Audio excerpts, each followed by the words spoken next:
இன்றைக்கி எல்லாருக்குமே ரொம்ப பிடிச்ச வெஜிடபிள் ஷவர்மா நம்ம வீட்டிலே ரொம்ப சிம்பிளாக நல்ல டேஸ்ட்டாக எப்படி செய்கிறதுன்னு பார்க்க போகிறோம். இதில் வெஜிடபிள் பிக்கிள், ஃப்ரெஞ்ச் ஃப்ரைஸ் இதெல்லாம் இல்லாமல் ரொம்ப சிம்பிளாக பன்னீர் வச்சு செய்ய போகிறோம். வாங்க அதை எப்படி செய்கிறதுன்னு இன்றைக்கி வீடியோவில் பார்க்கலாம்.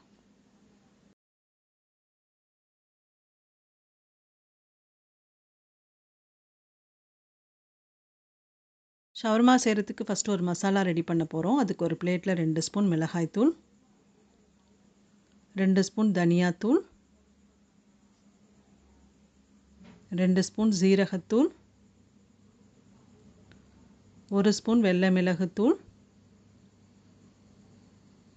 1/4 ஸ்பூன் மஞ்சள் தூள், ஜாதிக்காய், பட்டை, கிராம்பு 3த்தையும் நல்லா பொடி பண்ணி வச்சுருக்கேன். அதையும் இதோட சேர்த்துக்கலாம். தேவையான அளவு உப்பு, 1 ஸ்பூன் சர்க்கரை, 2 பூண்டு பல்லை பொடியாக நறுக்கி வச்சுருக்கேன். அதையும் இதோட சேர்த்துப்போம். பாதி எலுமிச்சம்பழத்தை ஜூஸ் எடுத்து வச்சுருக்கேன். அதையும் இது கூட சேர்த்துக்கலாம்.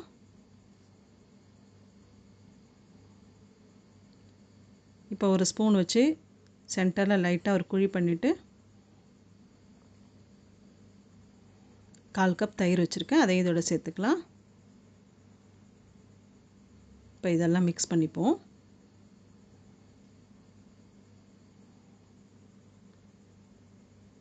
இப்போ இது எல்லாத்தையும் லைட்டாக மிக்ஸ் பண்ணியாச்சு. இப்போ 2 ஸ்பூன் எண்ணெய் சேர்த்துக்கலாம். அடுத்தது கொஞ்சம் கொத்தமல்லி இலை இது கூட சேர்த்துப்போம்.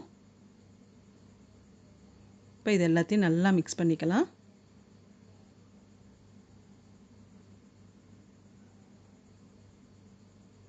இப்போ இது எல்லாத்தையும் நல்லா மிக்ஸ் பண்ணியாச்சு. இப்போ ஷவர்மா செய்கிறதுக்கு நமக்கு மசாலா ரெடி ஆகிடுச்சு.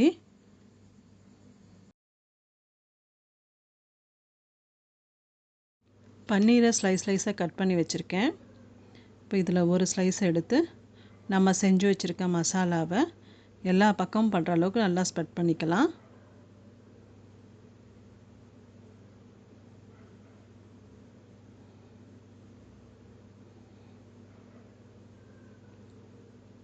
இப்போ ஒரு பக்கம் ஸ்ப்ரெட் பண்ணியாச்சு. பிறகு திருப்பி அடுத்த சைடு ஸ்ப்ரெட் பண்ணுவோம்.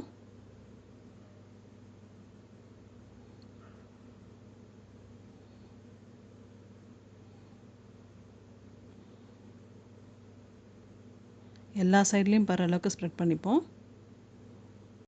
இப்போ எல்லா சைட்லேயும் நான் மசாலாவை நல்லா ஸ்ப்ரெட் பண்ணி வச்சுட்டேன். இதை ஒரு பிளேட்டில் எடுத்து வச்சுக்கலாம்.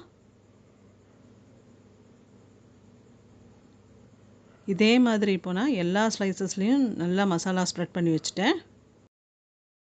இது அப்படியே அரை மணி நேரம் விட்டுடலாம். பன்னீர் மசாலாலாம் மேரினேட் ஆகிட்டு இருக்கட்டும். அடுத்தது இப்போ நம்ம பீட்டா பிரெட் செய்ய போகிறோம். அதுக்கு ஒரு பவுலில் 250 கிராம் மைதா மாவு, உப்பு தேவையான அளவு, 1 ஸ்பூன் சர்க்கரை, 1 spoon baking powder, 1/2 spoon baking soda. இப்போ இது எல்லாத்தையும் மிக்ஸ் பண்ணிப்போம். அடுத்தது 1/2 கப் தயிர் வச்சுருக்கேன். அதையும் இதோட சேர்த்துக்கலாம். இப்போ தயிர் சேர்த்து சப்பாத்தி மாவு மாதிரி நல்லா பிணைஞ்சிக்கலாம். இதில் தண்ணி விடாமல் தயிர் விட்டு பிணைஞ்சிக்கலாம். தேவைன்னா இன்னும் கொஞ்சம் தயிர் சேர்த்துக்கலாம். பாருங்கள், நல்லா பிணைஞ்சிட்டேன். இப்போ கையில் நல்லா ஒட்டுது. அதனால் கொஞ்சம் எண்ணெய் சேர்த்துக்கலாம். எண்ணெய் சேர்த்து நல்லா சாஃப்டாக பிணைஞ்சிக்கலாம்.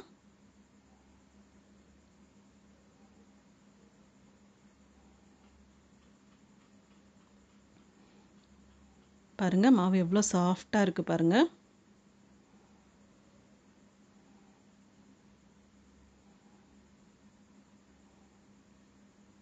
இப்போ நல்லா பிணைஞ்சாச்சு. இப்போ பீட்டா பிரெட் செய்கிறதுக்கு மாவு ரெடி ஆகிடுச்சு. இப்போ இதுலேருந்து கொஞ்சம் கொஞ்சம் மாவாக எடுத்து சின்ன சின்ன உருண்டையாக உருட்டி ஒரு பிளேட்டில் எடுத்து வச்சுக்கலாம்.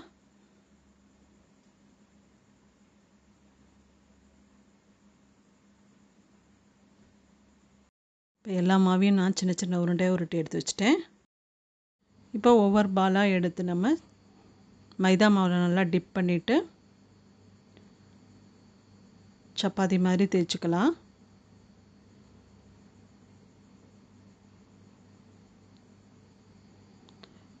ரொம்ப மெல்லிசாவும் இல்லாமல் ரொம்ப திக்காவும் இல்லாமல் மீடியம் சைஸில் தேய்ச்சிக்கலாம். இப்போ பாருங்கள், நல்லா தேய்ச்சிட்டேன். தோசைக்கல்லாம் சூடாக இருக்குது, அதில் போட்டு எடுத்துடலாம். ஃபுல்லாக வேக வேண்டியதில்லை, லைட்டாக ப்ரௌன் கலர் வந்தால் போதும். இதை படுத்திடலாம். இன்னும் கொஞ்சம் நேரம் வேகட்டும். பாருங்கள், இப்போ லைட் ப்ரௌனாக ஆயிடுச்சு. இந்த ஸ்டேஜில் இதை எடுத்துடலாம். இப்போ இதை எடுத்து ஒரு பிளேட்டில் துணி வச்சுருக்கேன், அதில் வச்சு மூடி வச்சிடலாம். அப்போ தான் நமக்கு ட்ரை ஆகாமல் சாஃப்டாக இருக்கும். இப்போ இதே மாதிரி எல்லாத்தையும் ரெடி பண்ணிவிடுவோம். இப்போ நான் எல்லா பீட்டா ப்ரெட்டையும் ரெடி பண்ணிட்டேன். இதை இப்போது அப்படியே டவல் வச்சு மூடி வச்சிடலாம். அப்போ தான் நமக்கு நல்லா சாஃப்டாக இருக்கும். அடுத்தது நம்ம மேரினேட் பண்ணி வச்சுருந்த பன்னீரை எடுத்து கிரில் பண்ண போகிறோம். அதுக்கு ஒரு கிரில் ரேக் எடுத்து அடுப்பில் வச்சுப்போம். நம்ம மேரினேட் பண்ணி வச்சுருந்த பன்னீர் பீசஸை ஒன்று ஒன்றா எடுத்து கிரில் பண்ணி எடுத்துக்கலாம்.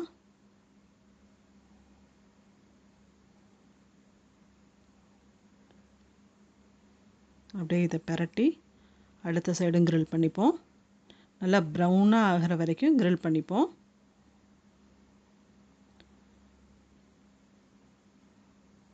பாருங்கள், ப்ரௌனாக ஆரம்பிச்சிடுச்சு. இப்போ நல்லா ரெடி ஆயிடுச்சு. இப்போ இதை ஒரு பிளேட்டில் எடுத்து வச்சுக்கலாம்.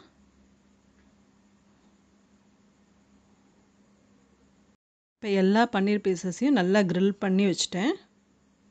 அடுத்தது நம்ம ஸ்டஃபிங் ரெடி பண்ண போகிறோம். அதுக்கு கிரில் பண்ணி வச்சுருக்க பன்னீர் பீஸை எடுத்து ஸ்லைஸாக கட் பண்ணிக்கலாம். இது கூடவே கொஞ்சம் கேரட், கொஞ்சம் முட்டைக்கோஸ், கொஞ்சம் வெங்காயம். இப்போ இது எல்லாத்தையும் ஒன்றா சேர்த்து நல்லா பொடி பொடியாக கட் பண்ணிப்போம்.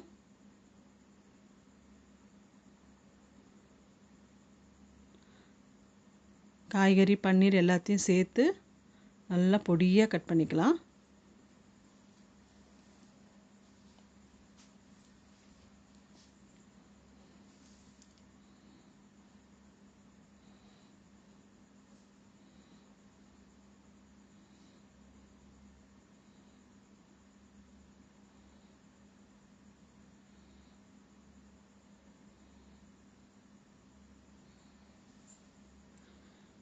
இப்போ எல்லாத்தையும் பொடியாக கட் பண்ணிட்டேன்.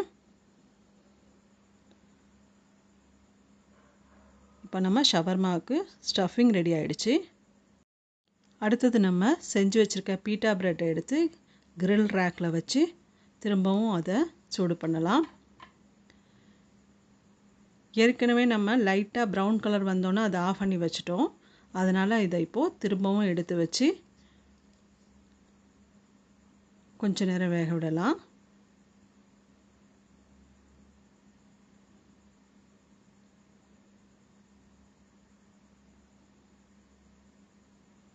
பாருங்கள், ஒரு பக்கம் சூப்பராக வந்துடுச்சு. இன்னொரு பக்கமும் வேகட்டும்.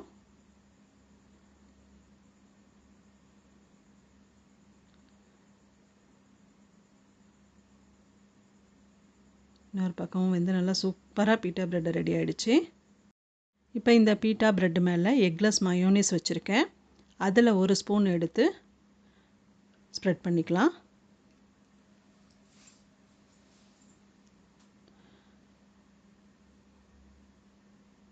இப்போ மயோனீஸை ஃபுல்லாக ஸ்ப்ரெட் பண்ணியாச்சு.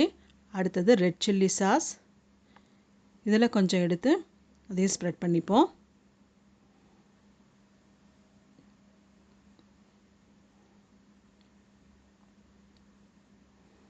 அடுத்தது நம்ம பன்னீரை மேரினேட் பண்ணுறதுக்காக செஞ்ச மசாலாலேருந்து கொஞ்சம் எடுத்து அதையும் ஸ்ப்ரெட் பண்ணிப்போம். இதில் இந்த மசாலாவும் ரெட் சில்லி சாஸும் கொஞ்சம் காரமாக இருக்கும். அதனால் உங்களோட காரத்துக்கு தகுந்த அளவு சேர்த்துக்கோங்க. அடுத்தது நம்ம செஞ்சு வச்சுருக்க பன்னீர் ஸ்டஃபிங் எடுத்து சென்டரில் வச்சுக்கலாம்.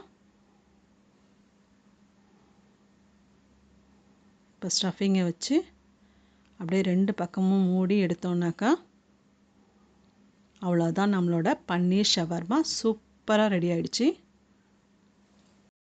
இந்த பன்னீர் ஷவர்மா உங்களுக்கும் கண்டிப்பாக பிடிச்சிருக்கும்னு நினைக்கிறேன். நீங்களும் உங்கள் வீட்டில் உடனே ட்ரை பண்ணி பாருங்கள். எப்படி வந்ததுன்னு மறக்காமல் கமெண்ட் பண்ணுங்கள். அதுக்கு முன்னாடி லைக் பண்ணுங்கள். இந்த வீடியோ உங்கள் ஃப்ரெண்ட்ஸ் அண்ட் ரிலேட்டிவ்ஸ்க்கு ஷேர் பண்ணுங்கள். இதே மாதிரி இன்ட்ரெஸ்டிங்கான நிறையா வீடியோஸ் பார்க்கறதுக்கு நம்ம சேனலை சப்ஸ்கிரைப் பண்ணிக்கோங்க. தேங்க்ஸ் ஃபார் வாட்சிங்.